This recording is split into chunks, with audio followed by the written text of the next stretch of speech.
Mireu, he trobat un os d'hipopòtam. És un os enorme.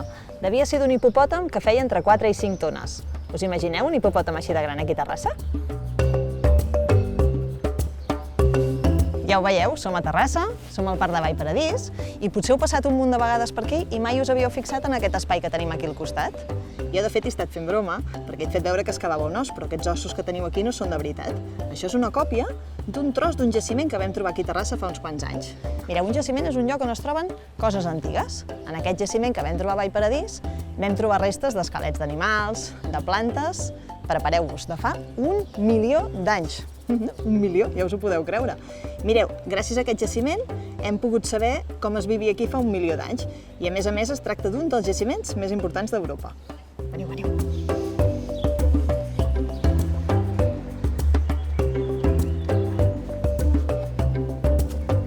Aquí és on vam trobar el primer jaciment de Vallparadís.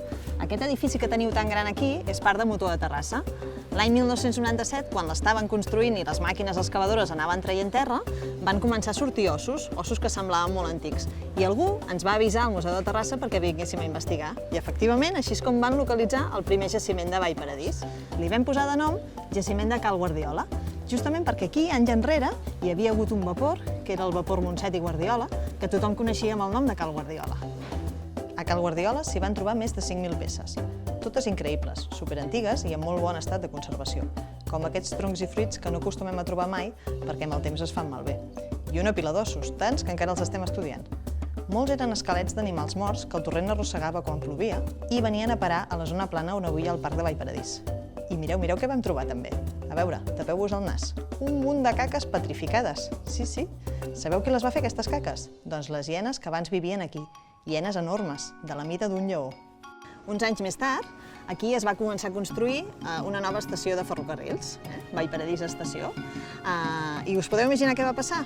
Doncs exacte, van tornar a sortir restes molt antigues. En aquest cas van sortir de la mateixa qualitat, igual d'excepcionals que les que vam trobar a Cal Guardiola, però en van aparèixer moltíssimes més. 30.000 restes vam poder recuperar. Aquest nou jaciment li vam posar de nom Vallparadís Estació. I aquí, a més dels esquelets dels animals, de les plantes, va aparèixer una cosa nova que va deixar bocabadades a les persones que treballaven aquí. Van ser pedres que estaven trencades d'una manera molt especial, d'una manera que la natura no ho podia fer. Sabeu quin és l'únic animal que pot fer coses com aquestes? Doncs els humans, nosaltres. El que van fer a les persones que van arribar aquí va ser agafar pedres que trobaven al terra, colpejar-les i trencar-les. Veieu? Amb l'objectiu d'aconseguir trossos que tinguessin unes vores molt fines i que poguessin utilitzar com a ganivets. Aquestes eines les van fer les primeres persones que van viure en el lloc on avui hi ha Terrassa. És el jaciment més antic de Catalunya. Aquests primers humans que van viure aquí a Vallparadís doncs no tenien supermercats, no podien anar a la pastisseria i comprar-se de carns com fem nosaltres els terrassencs d'ara. El que feien és aprofitar el que tenia la natura. Menjaven plantes silvestres i també aprofitaven la carn dels cossos que trobaven morts, eren carronyers sobretot, i amb aquests ganivets tallaven la carn dels ossos i han deixat les marques dels talls a sobre dels ossos que nosaltres hem trobat aquí en aquesta excavació. Aquests sí que els coneixeu, oi? Aquests són les escultures dels hipopòtams de Vallparadís. Són iguals als que hem trobat a les excavacions. Mireu, aquest que tinc més a la vora és un mascle i aquella que hi ha una mica més lluny és una femella, que és una mica més petita.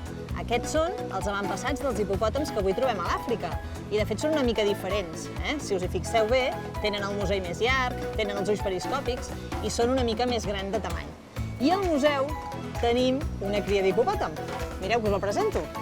És en Genís. En Genís és l'hipopòtam prehistòric de Vallparadís i el tenim al museu perquè ens ajuda a explicar als nens i nenes de Terrassa històries que van passar aquí fa 1 milió d'anys. I si voleu, avui us en podem explicar una història molt antiga. Molt. En Genís vivia un lloc fantàstic. Ja ho veieu, a prop de la Mola, al Pla de Cal Guardiola, a la zona on avui la coneixem com a Parc de Vallparadís. Hi havia aigua, hi havia boscos i un munt de coses per menjar. Un dia, quan va sortir a esmorzar buscant herba, mireu què es va trobar. Una pedra punxeguda, una pedra que no havia vist mai, amb una vora molt esmolada. I va dir, de qui deu ser aquesta pedra? Sabeu què va decidir? Que ho preguntaria als seus amics. I va començar a voltar. El primer amic que es va trobar va ser l'elefant.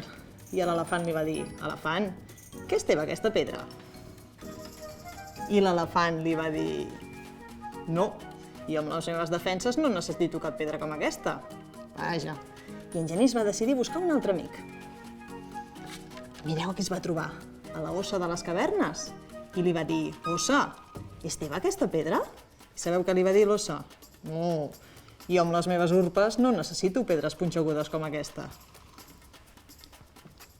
I va seguir buscant. I es va trobar el rinoceró.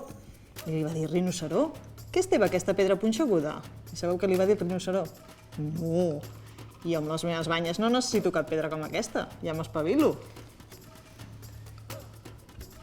I va seguir buscant. I caminant, mireu a qui va trobar. El cèrvol gegant. I li va dir, cèrvol, què és teva aquesta pedra? I el cèrvol li va dir, no, mira quines banyes que tinc, perquè la faria jo servir aquesta pedra. I en Genís ja estava una mica preocupat, fins que es va trobar el tigre dents de sabre. I li va dir, tigre, què és teva aquesta pedra? I el tigre li va dir, què vols que em faci d'aquesta pedra amb les dents que tinc? Jo amb aquests ullals no necessito cap pedra com aquesta. I en Genís, posarem aquest tigre. I en Genís ja no sabia què fer. De qui devia ser aquesta pedra tan punxeguda? Qui l'havia pogut trencar? Vosaltres ho sabeu? Es va quedar capficat una bona estona pensant de qui podria ser aquesta pedra, de qui podria ser aquesta pedra, i mentre rumiava va aparèixer una noia tota atabalada, i li va dir, atura, què et passa? I li va dir, ai, he perdut una cosa i no sé pas on l'he deixat. Hipopòtam, parlem després. I se'n va anar, i en Genís li va dir, no marxis, vine, què et passa? Qui ets tu? Quina mena d'animal ets? No t'havia vist mai. Dic, sóc una humana, sóc una nena humana. I fa poc hem arribat aquí al Pla de Cal Guardiola i ens hi quedarem a viure amb la meva família. Ah, sí? I què és el que has perdut? He perdut la meva eina. I què és una eina? Diu, nosaltres agafem pedres, les trenquem i les fem servir de ganivet, de gratador. Com que no tenim dents potents ni ungles potents, ens les fabriquem. Caram, quina bona idea! I així és com en Genís i la nena es van fer amics.